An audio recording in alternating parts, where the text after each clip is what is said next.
Bonjour, saluello. It's Rosie here. Let's get into Traitors, episode 10. Yeah, hell yeah. I think Rob and Eric actually have this in the bag if they're thinking like a gamer. Okay, I just want to get that out of the way. I know I've been missing some episodes, whatever. I've still been watching it. I've been watching everything, okay? Rosie knows what she's talking about, and Rosie is a gamer, so Rosie knows what's up. Listen, let's list off who we have left, right? We have Mark, Mora, Eric, Rob, Tara, Johnny. Okay, that's 6 people. That's 6 people. Now, this is where they can run into problems, which they really can't, but they can. They cannot kill Mora. That is the dumbest thing they could do. They need to kill either Johnny, Tara, or Mark. And honestly, Johnny or Mark would be the smart move. Johnny or Mark. Because, hear me out. If they kill Mark, that covers up Rob. Because everyone's going to be like, there's no way Rob would get out Mark. Because they're so close. And because Eric and Rob are working together, that's 2 votes. They have Mora, that's 3, versus Johnny and Tara. So it doesn't, I know he was saying like, oh, they're a voting block, they can sway Mora. I don't think they're going to sway Mora. You heard?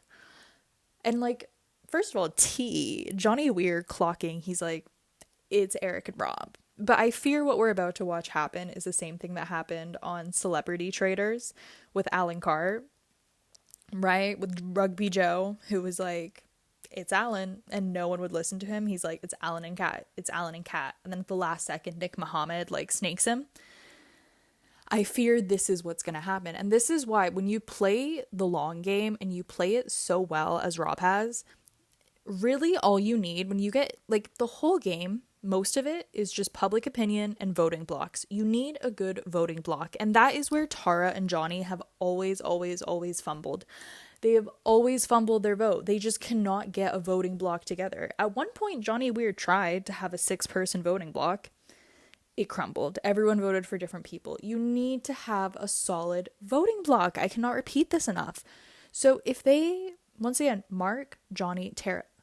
Obviously, I wouldn't touch Tara. I just wouldn't. Do you know what I mean? She's just too sus. She makes herself look suspicious. There's so many excuses. Johnny's a tricky one because do I think Johnny can convince Mora? No, because Mora is already suspicious of Tara and Johnny. So she's not going to get swayed that way. So like really, the only move they could make that would fuck up their whole game is getting rid of Mora. Because Mark, he can be swayed. Yeah, he's already going after Eric. And you need Eric because here's the thing. You guys, some of you aren't clocking the tea. When you get to that final round table, no one's identities is being revealed, but you guys have to vote people out. What you need to do is gather your people, aka Mora, Eric, and Rob need to get in a room, and they need to say, we're going to vote everyone else out until it's just us 3. And then I feel safe as a faithful that we're going to win. Do you know what I mean? And like, is Mora going to be pissed? Yeah, but at the same time, it's a game. It's just a game. It's just a game, Candace. It's just a game. So I think essentially what I'm trying to say is I'm pretty sure Rob has it in the bag as long as, sorry, Rob and Eric, but you know, Rob has it in the bag if he votes out either Johnny or Mark. And here's another game plan that we might not be seeing. Let's say they vote out Johnny, which honestly, not a bad move because he clocked that he thinks it's Eric and Rob, and he's right. He's like, clock that D, Johnny Weir. Yes. But if they get out Johnny, hear me out. Then we do a vote where it's Mora, Eric, Rob, Mark. They vote out Tara just for safesies, right? Just for safesies. But then let's say Rob is getting a little greedy and he's like, you know what, Eric, you didn't really put in as much groundwork as I did. So instead of going for Eric, Mora, and Rob himself, he could turn to Mark and say, look, I think we get out Tara first, right? Eric's going to be on board with that. And then we get out Eric just in case. Because Kristen said, right? And Kristen was so close with us. And then if he gets out Eric and it's Mora and Mark in the final with Rob, he takes home the whole check. Personally, that's what I would do. That's what I would do. I'm just saying. And was it, you know what? I think one reason why, I can't remember if Survivor 50, I'm mulling through it. I know they have Savannah as a winner. I'm trying to think about who else on the Survivor 50 cast is a winner. I feel like I might be missing Aubrey, right? She won her season. Am I wrong on that? Am I forgetting? Look, 50 seasons. God forbid. If Survivor casting seasons, God forbid a girl has a weak memory out of 50 seasons, okay? But yeah, I think the reason Natalie, I think she looks so hurt. First of all, getting voted out, not very nice. Feeling betrayed by Tara. Look, they're not good at voting blocks, Natalie. They're not a gamer like you. They're a different kind of gamer. They're an Olympic skating gamer. Do you know what I mean? I think what hurts the most, especially for her and Rob Sesternino, is like they could have very well been on Survivor 50, but they were out in Scotland filming. Do you get what I'm saying? Clock it. Same with like Jam Jam. Do you know what I mean? Like, do I think Jam Jam would have been casted? Maybe, maybe not. Natalie, that's another 50-50. Rob Sesternino for sure. Do you know what I mean? He literally has said he was going to go on it. But essentially, therefore, in conclusion, I think Rob has this game. It's just whether he wants to share the money or not. That's really what it comes down to. And ironically enough, if he decides to not share the money and snake Eric, it actually makes him look a little bit more like a faithful.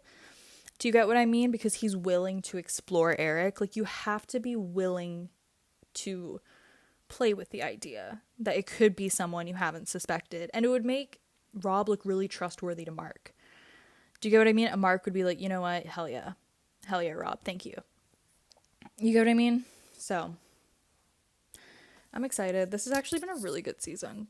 I think, dare I say, one of the best seasons. And quickly, I'd like to bring up the discourse of who's a better traitor, Cirie or Rob. Let me say this. I love Cirie. I love Cirie down. We'll see her on Survivor 50. But the one thing about Cirie is when she played her season, she played the first season of US Traitors. It wasn't that well known. Do you know what I mean? The UK version was out, but it wasn't like this major phenomenon it is now. Not only that, but half of the players were regular people. Now, this might sound a little stupid to bring up, but when you're playing with gamers, it's a whole different ballpark. Do you know what I mean? When you're playing with housewives even, like you're dealing with such distinct personalities. Cirie had that, but only in halves. Do you know what I mean? And the two people she took to the end were regular people. Did Cirie play a masterful game? No doubt. Like, her manipulation was A1. Machiavelli would toast to her. Do you get what I mean? But when you're comparing it with Rob, who's thrown in with gamers, who's thrown in with people who have been watching since season 1, who've watched the UK versions, like other international versions, like they have an Australian, Ireland. I'm pretty sure they just have so many iterations. Like, it's insane. So because of that, yeah, I kind of think Rob might have had it a little bit harder. Do you get what I mean? Just in the sense that people are more, how do I say this, astute to the game, right? Like the murders in plain sight, people are more aware of those. The throwaway votes from other traitors, like the way he navigated that Candace thing was hella impressive, right? Like, oh, she just did a throwaway vote. No, she didn't.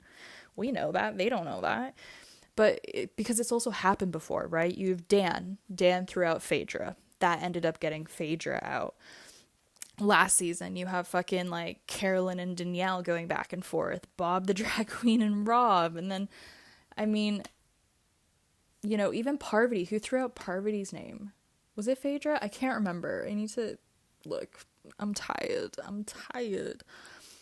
But yeah, I think Rob essentially has this in the bag, and I guess we're just going to see if he shares the money or not.